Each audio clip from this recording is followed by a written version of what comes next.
music as a metaphor. This is Lyndol Descant, musician, singing pianist, composer. I wear many hats, actually. Bit of a Renaissance woman. I've always enjoyed a variety of things. And now I'm coming to you live today to discuss all things music. In fact, we're going to start with a discussion about this song you're listening to right now. This is, let me adjust the volume here. This is a song, How Can I Keep From Singing, an instrumental, which I sang to a few weeks back, and I've been sort of bringing it to you every week in stages as I work towards a little production, so it can be my theme song. So we'll talk a little bit more about production today and using your intuition and making those decisions. We're going to circle back to the discussion we had last week about elitism in music as it relates to a new concept that I came across this week that's absolutely fascinating. It's personality ethics versus character ethics. So we'll get into a little bit about how that's been shaping the type of music and the musicians that we hear today. And then finally, we're also going to circle back to voice dysmorphia and have a bit more of a discussion about this incredibly interesting subject of using the voice as a mirror for your deeper shadow work or healing those traumas that basically we've all had. Let's be honest about that. So once again, this is Lyndol Descant. This is Music as a Metaphor, and so thankful for you tuning in today. Okay, so that song you could hear. Actually, let me keep playing it a little bit longer so that you can hear where it's at.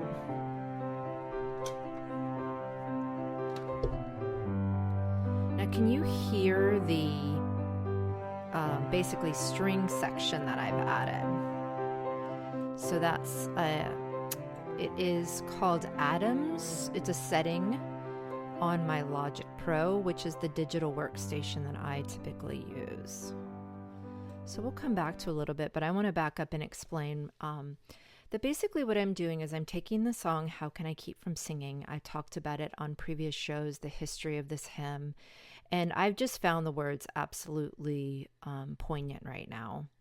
And I've been singing it a lot for my own well-being, and I typically like to pick music like that because you can be sitting on a song for a while, right, when you're trying to learn it, especially when you're bringing it to a production. So this song has been uplifting me so much, and I typically use my intuition as well when I'm picking out songs to work on. That is, if I'm not in a situation where, it's being decided for me because it's work and commissioned work, and I don't have a choice, which I can typically find a connection to that music anyways. But when I get to pick, then it's typically songs like this that uplift me. In every way, it fills the function. Like, it's just so obvious that this is the song to use. Because for this one in particular, How Can I Keep From Singing, even in a short, little stent, even a short clip of that would work.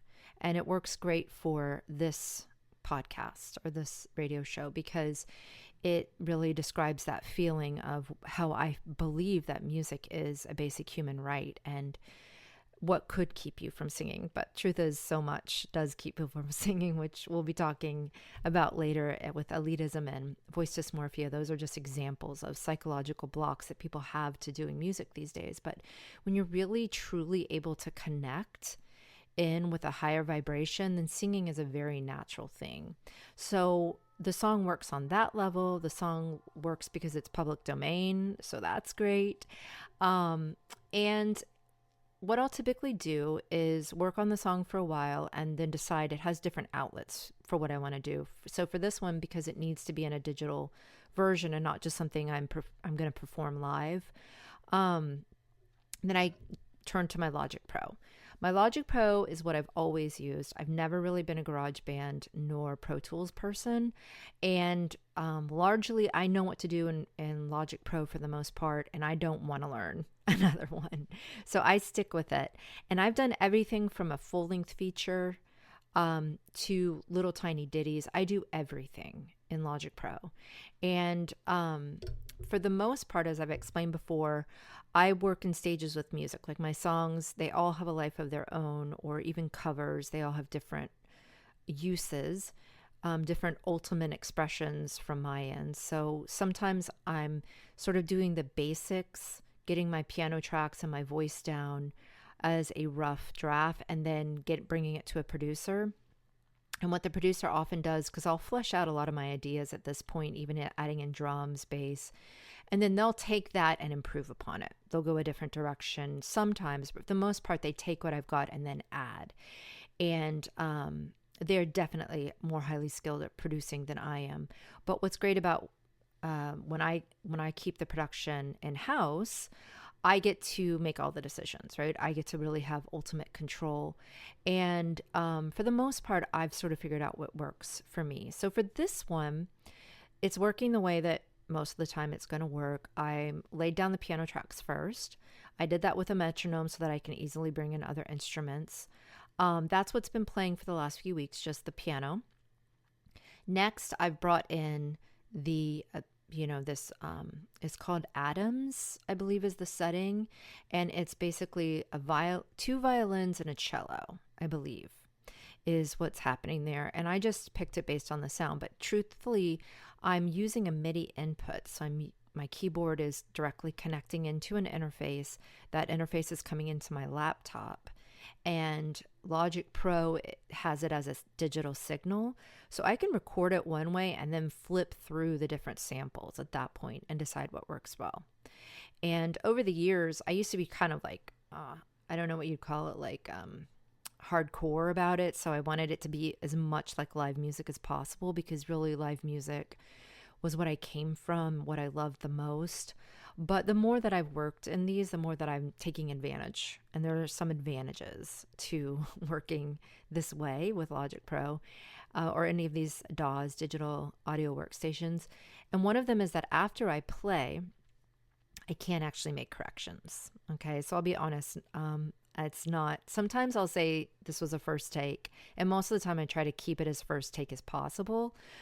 But there are definitely easy ways to fix notes. And the other thing I'm probably going to do that I haven't done yet on that version is clean it up. So I'll go through and align the bass with the piano perfectly, like at the start of the beat. Maybe not every note, but maybe at the beginning of each measure, each 4 beats. Or if there's a section that just doesn't sound right, I'll go in and listen and then sort of figure out what's happened there, tweak a little bit. So I tend to not go overly into that correction zone. I kind of clean it up for my ears, but there are definitely producers that will clean things up a lot more than what I would do.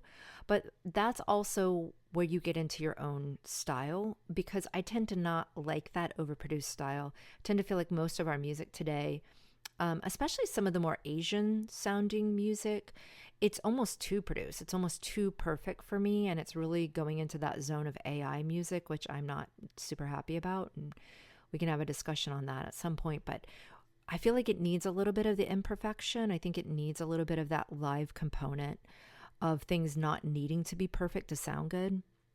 So I kind of try to straddle, I walk that line in my own music. And it's crazy that when you do, it's in the piano roll and you see basically the notes in little squares visually. And it's crazy how my OCD can get into just wanting to line everything up perfectly and make it mathematical. But sometimes when I do that, it loses a little bit of the magic. So I really have to walk that line, but that's something that each producer has to decide for themselves what their style is. Now, if you're trying to shop your music for sync or labels or go different directions, and there's industry standards and you have to follow those. But when you're doing something like I'm doing, making my own theme song, then I get to use a little bit more of my discretion, and that makes this project a little bit more fun. So what am I doing next? Well, probably going to record the vocals on it next, and then we'll do the cleanup on it as I spoke about, and then I'll decide. And there might be more instruments to come with it. I'm definitely seeing more of a pared down type of version, not really any drums or rhythm going on. But what's going to come next, this is where I use my intuition. All levels of music for me have been parallel with training myself to listen to my intuition. And music production is no different. Why is that? Well, what I found is that it comes in the most obvious ways. And it's very easy to overthink or overcomplicate or try to make things harder than they need to be. But in reality, when I use my tuition and I sort of line up from that creative space, which is basically your right brain, your imagination, when you kind of get out of your own way and you feel like these ideas are coming through that are inspired and they line everything up and you really like how it sounds, typically that's coming from your right brain. Now, not necessarily from your right brain, but the idea would be it's the imagination and the right brain are the doorway to this intuition. So what is intuition? I mean, that is a whole discussion. And I'm just going to briefly discuss that now, but maybe it's a further topic and another point that we can discuss. That intuition is, for me, it's aligning with God's will.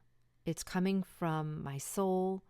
It's coming from a place that feels like we're all one. And when I'm in line with it, I'm in line with everybody else too.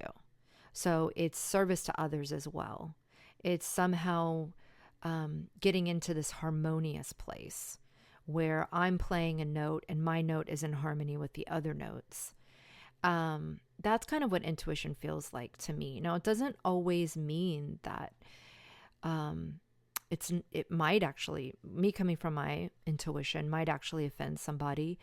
It doesn't, when I say it doesn't, it's good for everybody, I guess that can be a slippery slope to talk about, because others, it might rub somebody the wrong way when I come from my intuition, or it doesn't mean that it's going to be universally loved by everybody because I write a song from my intuition. But it means, like, ultimately, from the ultimate viewpoint, like from a godly perspective, that my intention is to be coming from that place. And so ultimately it would be for somebody's best interest. Like maybe them hating my song helps them to a realization that they needed to have, that helps them to write a song that's better, and that kind of thing. Like it's the butterfly effect that it can have. That's where I desire to write from, because really when I was younger, it felt like I was coming from a lot of calculated places, a lot of manipulated places of trying to figure out how to make decisions in my life, and none of them were working out. And in fact, a lot of them were self-sabotaging, and they still can be. But when I line up with my intuition, it stands the test of time. They're decisions that I feel, really were right. I guess the word would be right. It's like right living. They were the because sometimes we think we're helping other people, and then we realize later it wasn't actually the best thing to do. We were coming from our own misunderstandings and misperceptions. But when I've been able to tap into my intuition, it goes beyond my own understanding, but it brings me to a place of alignment and harmony where that echoes through the years. That's the best way I can describe it, but really this is difficult to put into words because this is coming not from our left brain logic, right? We're trying to get past that. This is coming from some place beyond that. And when I'm working on music, it was a safe place, because at that time it was very difficult when I realized this was in my 20s. I wanted to start listening to my intuition more, trusting myself more, not coming so much from a calculated logical place, but trusting these urges and trusting this greater guidance that I felt like I was having. It was difficult, to say the least. It was very difficult to trust, and it was also difficult to figure out, to discern it. Really what was my intuition and what was just my own mind playing tricks, or maybe even, other entities coming in and playing tricks. That's, a whole separate topic. But to finish the point, so when I sat down to compose a song or improvise a song or produce a song, I was starting to learn through this process in a safe way that it was the decisions that were the most obvious. There was a certainty to them. And that certainty would typically only come one step at a time. So I wouldn't get the whole picture. I wouldn't be able to plan 50 moves ahead with my intuition, but I would know with certainty what the next step was. And once I took that step, then with certainty, the next one would come in its time. So that's what's happening with this production. I'm going to take it one step at a time. And typically I will know with certainty the next thing to add. And typically it's because it's so obvious. It's like I can't stop thinking about it. It's just right there on my brain. And I had to learn that because more than once, my ego would get involved and try to overcomplicate and make it like, oh, that's too easy or that's boring almost. But I found that when I just went with the obvious thing and I took my own judgment out of it, it worked out the best time and time and time again. And when I trust that certainty, then more certainty comes. The more I can trust myself and trust that certainty, then the more clear my intuition is. And discernment is something that I believe we all need, because I was naive when I was in my 20s and I thought anything spiritual, anything coming from beyond this world must be God. But I've since realized that there is a spiritual world that is very real, and that in some ways it reflects our world, that there's good and evil, that there's many varieties of entities, and that they can have their own agendas, and that maybe the easiest way to think of it is some are service to others and some are service to self. And the service to self can disguise itself as, service to others, but in reality, through the test of time, you'll see that it wasn't best for you and it wasn't best for others. So this discernment is very important to bring in when I bring in intuition, because I think in naivete, we think anything coming from beyond this world must be better, but that's not necessarily the case. And I've seen so many artists talk about muses, but really, what is a muse, right? And definitely we've seen a satanic influence in the last 20, 30 years that's become very obvious, especially when you trace back to Aleister Crowley, who's been a huge influence on music, in particular rock and roll. So if you aren't familiar with Aleister Crowley, stay tuned, because we'll definitely be delving into him, because he's influenced so many of the musicians that we know. And it's not necessarily a benevolent service to others type of force, but it is supernatural. You can tell that. And how do you know it's supernatural? Well, it just bowls people over. It takes over. It's powerful. It's successful. People get entranced by it. People love it in many ways, but that's where this discernment comes in, because what are they loving, right? So that's why I just want to explain that when I say intuition, I'm specifically, maybe the easiest way is saying aligning my will with God's will. And that, for me, God is love. God is that place that's safe and it's loving to everybody. And it's where we're all in unity with each other. And I run out of words to try to explain it, but that's the best that I can say for now. So that's my production. That's how I work on productions. And I wanted to get a little bit into that today, as I'll be bringing this theme song in steps, and was able to do a little bit more work this week. Not as much as I would like, but as I mentioned, I do have quite a few productions going on right now, and one of which I was able to put up last week. I kind of went hardcore on the ZZ Top parody cover of She's Got Legs, because I found a carrot at a farmer's market that literally had legs, the cutest little legs I've ever seen. So I made a little video about it. It was super fun. It's up on my YouTube, and that took up a little bit of time last week. And this week I have a couple of songs to do for Songs of Love, which is an organization where we write songs for children that are facing some pretty big medical challenges. And so those are my priorities this week, but I do hope to get this production done pretty soon and get that up here. So that being said, why don't we move on now to another topic? And that is basically psychological blocks to music, which as a music teacher, I have seen and dealt with. And when I say I've been in the trenches, sometimes this is more what I mean than actually dealing with teaching technique, which teaching technique is not easy. But for me, it's always been only part of the picture, because the psychological component to music is huge. And especially for adults, it can really serve as the biggest block for them. Bigger than the fact that, our brains are hardwired when we're adults, and it is harder. When we're young, our brains are like sponges. So they soak up languages, and music is a language, with ease, or let's say more ease than adults. But once you become an adult and your synapses are set, you do have to do more repetitions, but it's possible, right? It's definitely possible. What can become impossible are the psychological blocks. That's what I've seen more times than not stop adults from picking up an instrument or quitting their lessons. I've had so many adults tell me, like, I wish I had learned, but they just don't even consider that it would be possible.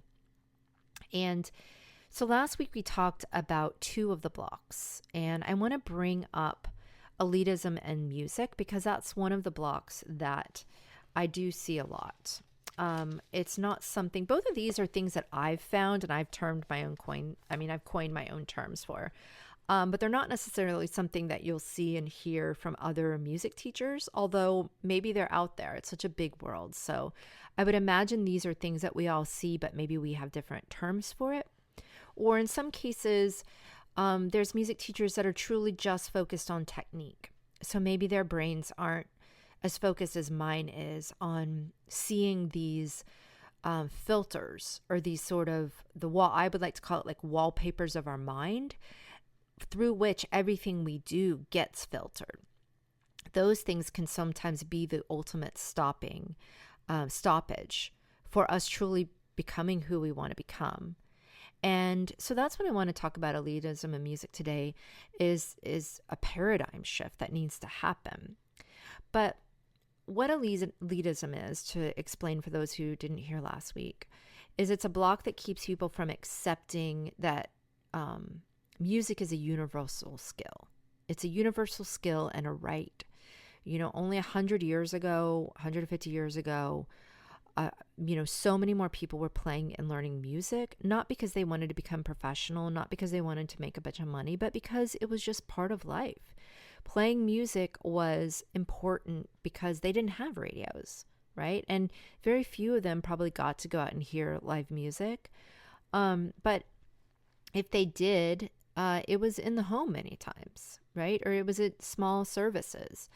And there was much more of a demand for musicians. And so people learned instruments, and especially piano, I would think, but guitar, all kinds of different instruments. It was just normal for human beings to know it. But somehow in the last, 80 years, it's become this idea that only special or only talented people should play music. And that if you're special and talented, you will be discovered when you're young and the world will open up for you. And everybody else should just go ahead and not torture your friends and family and just go listen to these people, And it's so easy to get as much music as you would ever want, through radio, through downloading now. That even going to live shows is less common, hearing live music. And even when you go hear live music, a lot of times it's more DJs or mostly digital components. But I reject that. I think that that's a block. I think that people need to get past that, because playing music is about feeling good. It's about unlocking your own potential. It's about balancing your right and left hemisphere. It's about having a healthy form of self-expression. It's about partnership and camaraderie with your friends. Sing-alongs at Christmas, playing music for your family at Christmas. There's so many reasons why music needs to be a part of your life, not just listening to others, but actually playing and participating in music. Like a drum circle, anybody can participate in a drum circle. When was the last time that you jumped in one of those? I mean, it's absolutely incredible to feel the rhythms and to feel the connection with other human beings. And that's what's wrong with this elitism, because it makes, if you're special, you're separate. So it makes music something about being separate rather than connection. I mean, there's this notion of being slaves to specialness. This comes from the Course in Miracles. And this is the idea that we want to stick out, we want to be unique, but at what cost? That by doing this, we can wildly swing from being above others or thinking we're better down to thinking that we're worse than others. And there can be this, you can be anywhere on that spectrum of all the way over that you're worse than everybody. You're not special enough to play music, so that's why. And let's just worship the people who do play music because they're so special. Or you can go the other way and be somebody who plays music and then thinks that you deserve to be worshiped and that you're above all these people because you are talented. And either one of those things are really disconnected, and it's not in unity at that point. And that was something that I had to come to. That was something that music helped me come to, being humbled to a place where I realized that in reality, I don't want to be better than others and I don't want to be worse than others. I want to be connected. I want to be part of a bigger picture. I want to be part of humanity. I want to give my contribution, and I want my contribution to inspire others to give their contribution. I want it to be all of us in a giant symphony together playing our part. And in that way, we are each special because we have a unique role to play. But it isn't about being worshipped. It isn't about attention. So that's why I can't stand elitism in music. That's why I can't stand when I see that in students. I did it myself. I did quit because I deemed myself not special enough. I deemed myself that I wasn't quite, if I hadn't been discovered by the age of 12, then I probably didn't really have talent, which is a terrible thing to do. But I've seen other musicians, other young people do it. So this is a block that isn't just for adults. This is a block for everybody, right? And it's one of those things that I want to democratize music. I want to make it like it's good to do music no matter what. And it doesn't have to be the goal of becoming, some professional musician someday, somebody who's being paid for your music. In fact, it's quite difficult to be paid for your music these days, but the music's got to keep going one way or another. So you don't have to be special. In fact, what's better is that you're just you. If you're somebody who actually knows who you are and you can pick up an instrument and play from that place, that's what's more needed than anything right now. Not more copying of the people who we do deem to be special and only playing music the way they do it. And that's another way that elitism is robbing us of good music, is just monopolizing it and making it all one way. We get so stuck in these formulas and these ruts because one person was able to pick up an instrument and really get to an interesting place with it. And then, I remember this from Scofield. I don't know if you know John Scofield. He's a great jazz guitarist, and he was on the scene I think I was listening to him in the 90s, early 2000s. And then the next thing I know, every time I was out hearing any jazz musician on any local scene in Paris, New York, they sounded like John Scofield, the exact same tone as John Scofield. And I don't know who they're on now, but that kind of thing, that kind of copycat thing, I think is also a result of elitism in music. The thing that it also relates to, because I was talking about how I think we all need to change our paradigm. This is about a paradigm shift regarding music.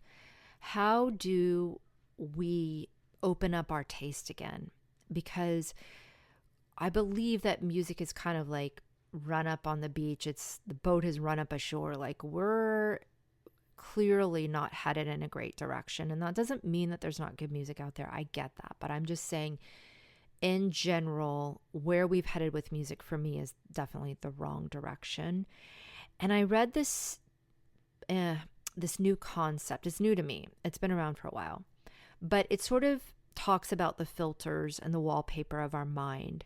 And something that certainly, I feel like intuitively I was reacting to this without ever having a label for it. So now that I have this label, I want to share it because I think it relates to this topic. And that's the idea of character ethic versus personality ethic. So this is from the book, 7 Habits of Highly Successful People, which is a bit of a cliche at this point. I mean, this book has been around so long. So many people have told me to read this book, and I actually thought I had read it. But it came on my docket. It was in my face to start reading it this weekend. And this weekend was one of those times where I was personally facing some pretty big paradigm shifts. Something was going on, and I don't know if it's universal. I don't know if it's where a lot of people are at or what's going on. But suddenly I was really having to face some of my own paradigms and how they've been limiting me. And this one came up, and I recognize that it's something I've been battling for a long time. So what James Covey talks about in this book, I'm sorry, it's Stephen Covey. Let me get that correct. Stephen Covey talks about in this book is that he was studying success literature, meaning self-improvement, popular psychology, and self-help from 1776 to present. So he was going back in history and reading all of the literature that they were writing about how to be successful. And what he found was that for 150 years of that literature, it was character ethics. Okay. So what is character ethics?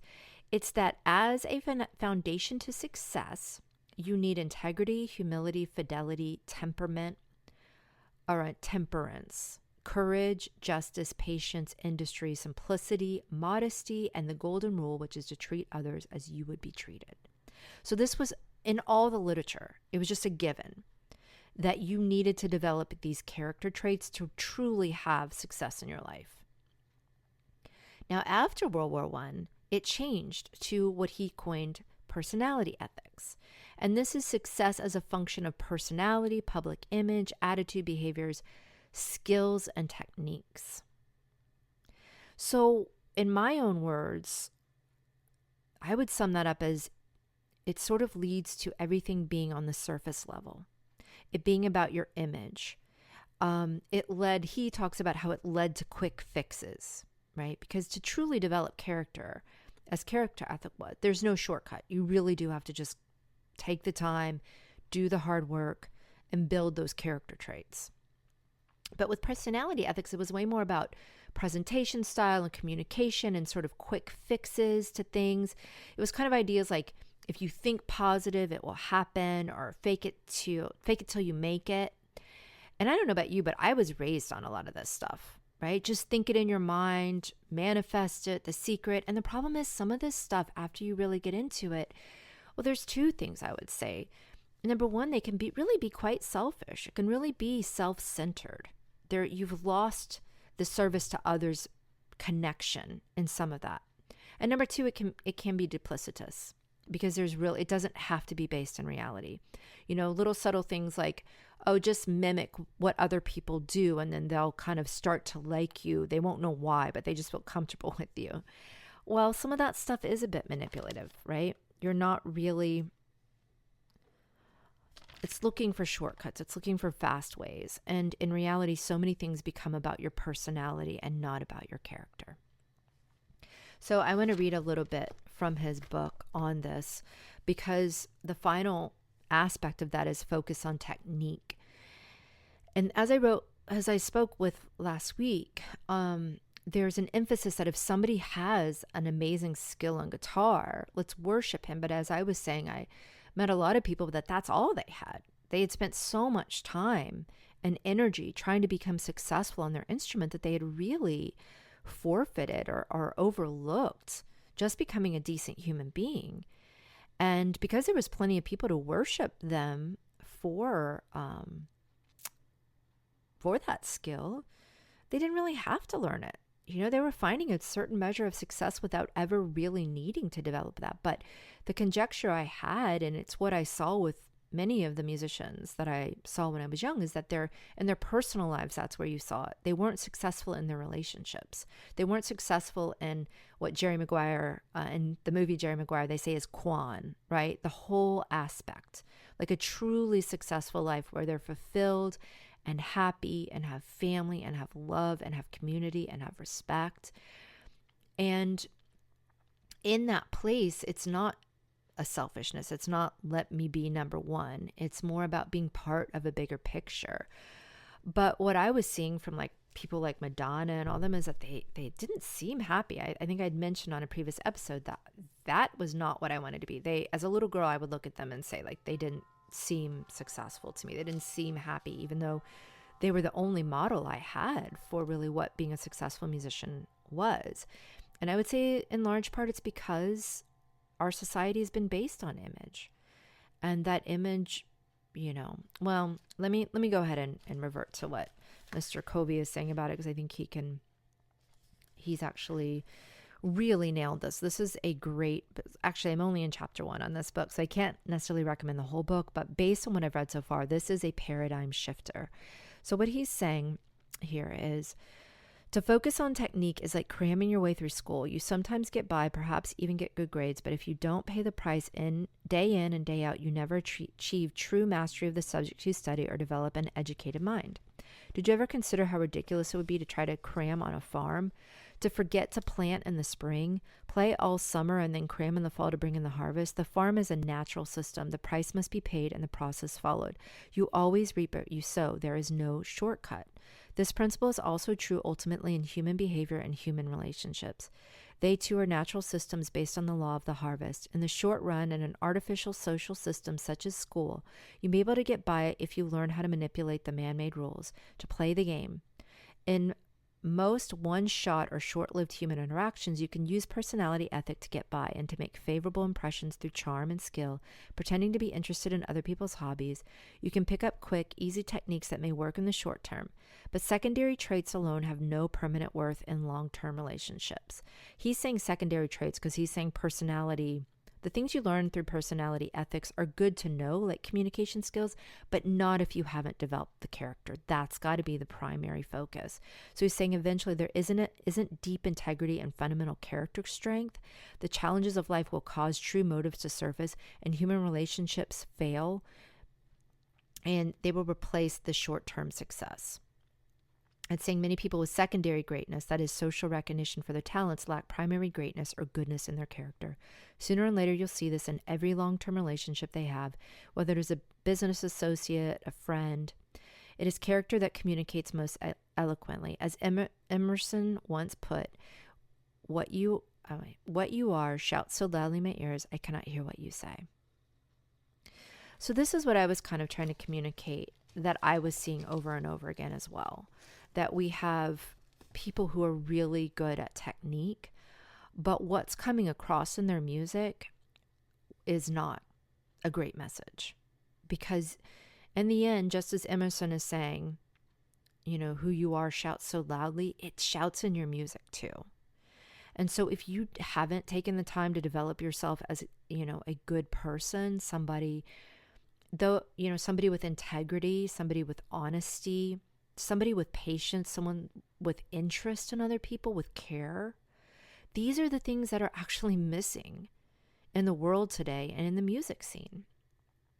And this is what people haven't cultivated themselves to really listen to. They're dazzled by this technique and they haven't quite recognized, we haven't recognized that there's an emptiness there, and we know it's not working.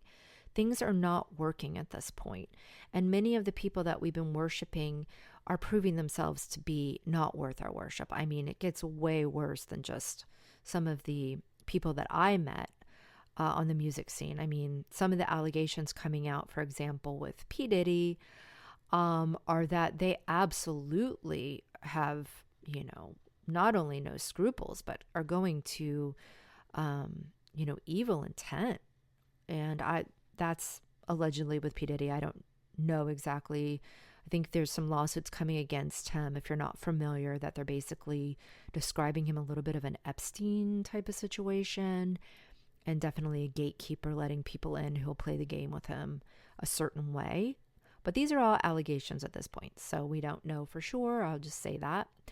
But, the frequency, this goes back to the frequency. If you're somebody who has taken the time to develop your character, if you do care about truth, if you do care about other people, then even if your technique is not quite as good as those guys, I would rather hear your music. It's going to do more for my soul. It's going to do more for my mind, more for my body. The frequency is going to help me to align rather than keeping me out of alignment.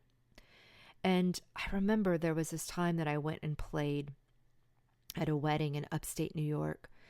And I played with a little violinist. She was kind of young, in her 20s.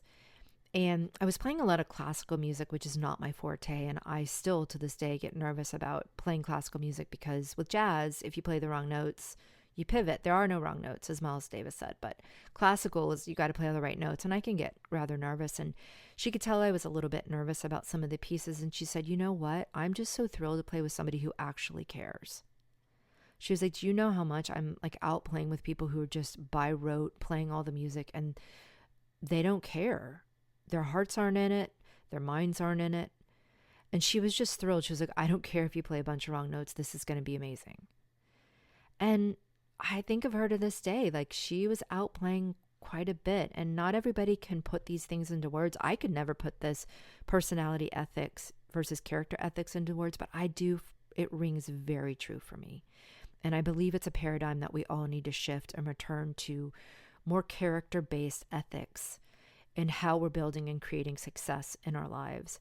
And I picked up music in a way, I think intuitively, because I knew I needed to build character in my 20s. And it's still a long road. Oh, I'm still working on building character.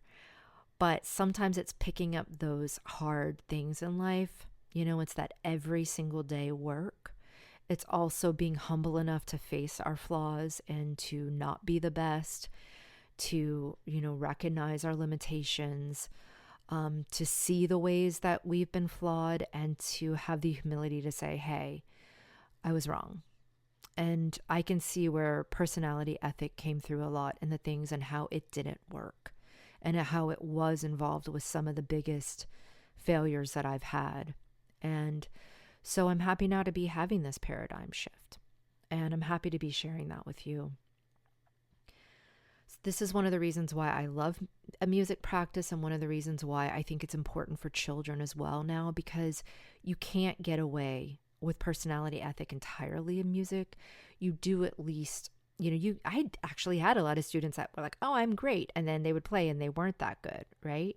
But ultimately, if you put them in a competition, they would lose. Right? There are some, that's what music did for me, is that it really made me confront, because I did believe when I was young, I was just mind over matter. I'm just going to learn music and I'm just going to be great at it. And it's okay that I'm an adult coming late. I'll just mind over matter. That was a part of how I thought, I'm just going to manifest it. But in the end, I also had the notion that I wanted it to be God's will and that I would accept whatever happened. But I know a lot of people who seem like they've gone off the deep end with this personality stuff, and they're just creating their life from their own place, and it's actually working for them. I mean, they're actually in industries and in places where there isn't really any sort of pull to that, and they're having a lot of short-term success. But I ultimately see it come out in their personal lives or their relationships, and until they're willing to really take a hard look at that, and get in the trenches with something like music, then, it's very difficult to face these things. It's very difficult to let go of the personality ethics type of filter or paradigm. And you have to really be ready for it. So music is one of those things that I think will help children to stay grounded, at least in the lessons that I gave. It was always a balance between using it to uplift them, but also ground them in reality. And I think that's a little bit what we're talking about here, that personality ethics can get a bit into a fake place of image and illusion only. And I think it can also lead into what I would term widespread narcissism, or at least a narcissistic tendency, which is just projecting on the world and thinking that you control it all, which is also solipsism. So that's definitely for another time. We'll table that discussion because I have a lot more to say on that. But I just wanted to share some of those insights and wrap up that discussion on one of the blocks, elitism in music. I'm going to take a sip of water, and then we'll talk a little bit more about another block, voice dysmorphia.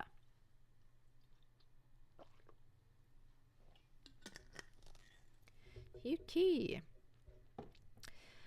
So, last week I talked about voice dysmorphia, and then I ended up doing another talk on it. And so I just want to summarize it here. Let's see if I can find it. Here we are. So I want to summarize it here for those who didn't hear it last week. And also because I had more time to flesh out the ideas. This is also an article that I've written, which is on my Substack. So you can check that out, Lyndol Descant.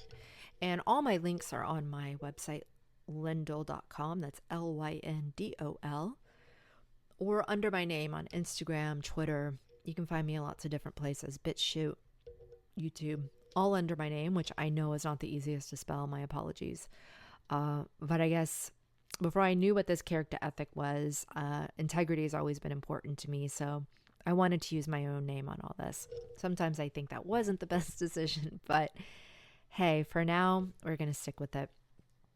So what I wanted to relate about voice dysmorphia is that whether you believe in demons or not, we all have them. Bum, bum, bum. At least metaphorically speaking. But when you get into the spirit realm, then maybe not as metaphorically speaking. But what I heard something today, that's a different discussion. But what I heard today was that they hate looking in the mirror. So if you want to be rid of your own demons, this is exactly what you'll have to do, because I believe they thrive in the shadows, in those dark places in our subconscious that we don't want to look at. So you might be wondering why a music teacher is talking about exorcisms. But after 15 years of teaching the voice lessons, I'm here to tell you that voice lessons can exorcise your demons. Okay? So allow me to explain. Your voice is one of the most powerful tools that you can do to bring demons to their knees. Why? Because it is a mirror. It's a mirror to your soul. It's a mirror to your own self-image. And when you're willing to look in this mirror, it brings the light of your consciousness to all these things that have been hidden. The voice is incredible. It's mystifying. It's inside of your own body, which makes it, to me, the most fascinating of all music instruments. And it's directly connected to your emotions in a way that we take for granted. Like, think of it as a baby, your diaphragm was producing volume so that you could have your needs met. It was crucial to who you were that you developed this diaphragm and this ability to express yourself. So it's really central to who you are and to your identity, even more than walking, right? So voice dysmorphia, what it is, well, it's a term that I coined. You won't find it online, at least not yet. But I coined it after many, many years in the trenches of music lessons. In the trenches because, day in, day out, I was teaching music lessons for many, many, many years. I still do teach music lessons, but since COVID, it slowed down. But there was over 15 years where I was, 30 hours a week teaching music. And I'm sure you're familiar with body dysmorphia. This is a mental condition that exaggerates the perceived flaws in one's appearance, resulting in debilitating shame and embarrassment, which can result in quite serious consequences to your life and to your health. And this is the same type of distortion that I saw show up over and over again in voice students. They just never think they sound good. They exaggerate the flaws in their voice, and it creates such shame and embarrassment you wouldn't believe. And it honestly keeps them from sharing their voice in ways that probably would be more fulfilling and meaningful for their life. I'm not saying everybody would become a professional musician, but I'm saying there would be opportunities and ways that they could share their voice that would help them to feel connected and part of community. And like they're contributing their gift. And it would be so heartbreaking to see their reactions to their own voice, because truly it wasn't based in reality. They were basically devaluing themselves by devaluing their voice. And the worst was that some of them would decide to quit singing altogether based on their opinion of their voice. And this was only with the ones that were actually coming to learn voice, right? I know there's so many other people out there that just think they can't even sing, and it's probably not even true. One of the reasons I would say that is because many times it's just a case of their voice being out of shape. And with proper usage, with some exercises, focusing on it, they might actually have a decent singing voice. They just don't know, and they judge it, they prejudge it, and they never try. And for me, this is a very, very sad thing. Because, as I mentioned, music is a universal right, and it's something that can help with our well-being and our health. The truth is, though, none of us can really be objective with our own voice, even when we listen back to recordings. I've experienced this myself, and to prove the point, sometimes I have a terrible reaction to recording of my voice only to have the exact opposite opinion like many years later when I listened to the same recording. The time and the distance gives me the ability to hear it more objectively, or at least with more kindness. And I see the overall picture rather than being so focused in like with a magnifying glass on only the flaws, which is typically what happens with voice dysmorphia. We just can't see anything else. And we make the flaws so much bigger than they are. Another analogy would be like a funhouse mirror. Like they hear their voice and it gets all distorted through their own self-image, so they don't really get an accurate picture of it. To bring my point home, let's look at this from the music as a metaphor perspective. So your emotional responses that show up in your music practice are not there by accident. They can point the way to programs hiding in your subconscious based on your early traumas and programs that you need to heal. My guess is that most of us are being too hard on ourselves in general, and we carry around a lot of guilt and self-hatred that is truly out of proportion with who we are in our hearts. When we cringe at the sound of our own voice, it just reflects this deep, dark emotion and long-standing beliefs we hold about ourselves. But these are distortions. And when we see these distortions through our voice, it can help you to see how you are seeing a distorted image of yourself holistically. Okay? Demons are ugly and vicious. And many times I've had that reaction to my own voice, and I've seen that reaction in my own students, that we can be so ugly and vicious with ourselves about our voice. But the truth is, with demons, you have to face them or they'll continue to torture you. Now, you don't have to fight them per se, and you don't have to get afraid of them, but you do have to bring them to the light of your own consciousness, because they're liars, and it will dissipate like rain clouds, and the light of who you are will shine forth again, just like the sun emerging from behind a storm. But it has to be your will that chooses to face them. And that means feeling the pain and fear that those demons have kept hidden for years. And that's the hard part.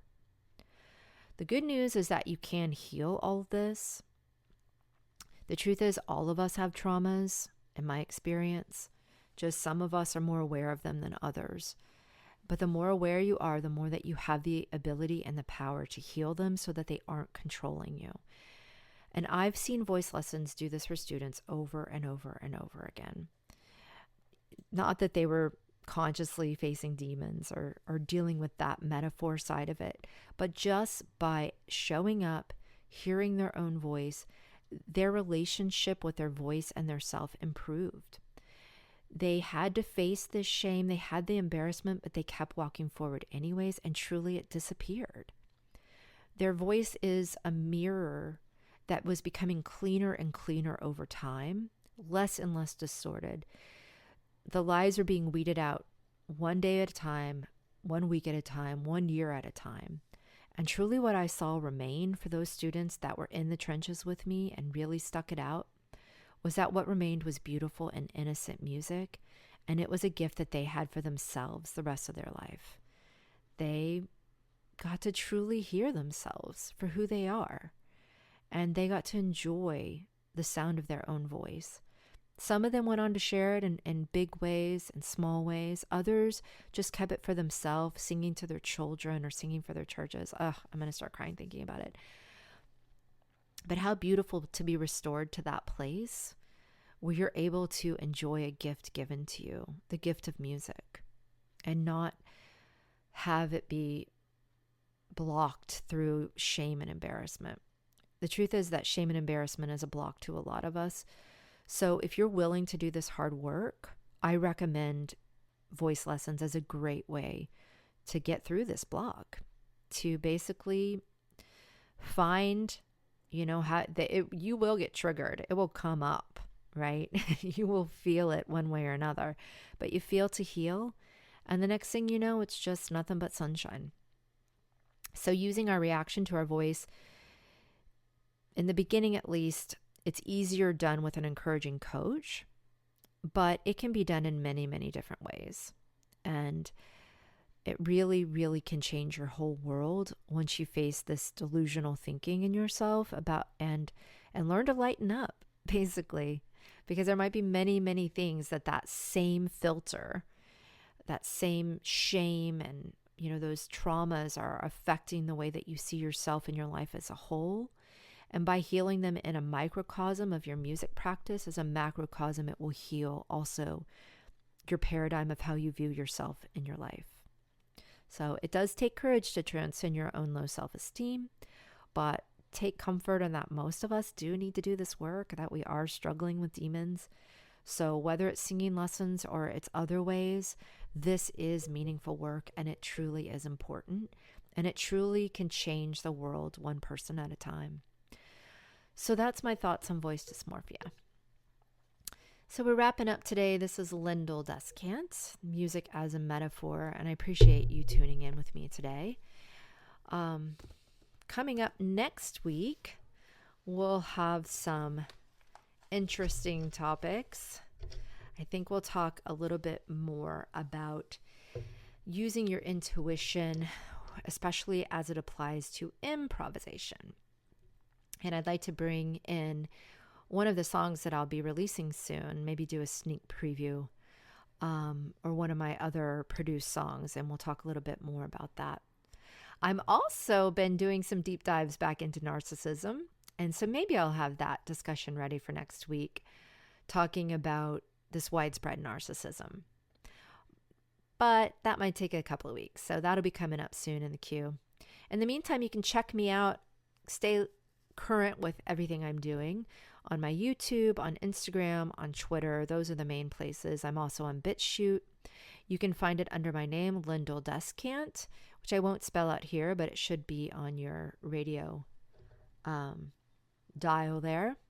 This has been Music as a Metaphor, and I also release a Friday video, 8 p.m. Eastern on my YouTube and BitChute, and that is designed to uplift, share some of these productions that I've been working on, give content that it will bring up your vibration, align your frequency with the greater good, and maybe make you laugh, like last week with my garden carrot parody. I also offer to everybody a free 45-minute consultation to me. You can get a hold of me through my website, and we can discuss anything. If you're interested in music lessons but don't have the money, I have great resources for you. If you are interested in private lessons, I am accepting students at this point. Also stay tuned, because I will be having some small workshops and things available for people that are interested in diving deeper on any of these topics. You can also get more into my writing on Substack or my blog on my website. And I'm actually not out playing live for the moment, but to be honest with you, in the last few years, I've been mainly doing private events, so there hasn't been much available for the public. But as those come up, I'll let you know about that too. In the meantime, I hope that you're doing very well out there on your own. And I want to leave you with one thought that I thought was pretty interesting, coming from this book by Joanna Weaver called Having a Merry Heart in a Martha World. It's an excellent book for those who are biblically based, especially women who find themselves being a bit of a Martha and having a hard time relaxing, taking some time for yourself, or taking time to stop the mind and connect with the divine. And what she said was, God is never late, but he's rarely early. And that's what I found to be true as well when listening to intuition, that you typically get one step at a time. And if you take that next step, then the next steps will come. But if you hesitate, if you procrastinate, then you might never know what's the next step after that. So we don't tend to get the full script. Maybe that's out of our pay grade where we're at. But you can be led, you can tune into your own intuition, and you'll know what's right because of the certainty and the peace that comes with it. Please take care, and I'll talk to you next time.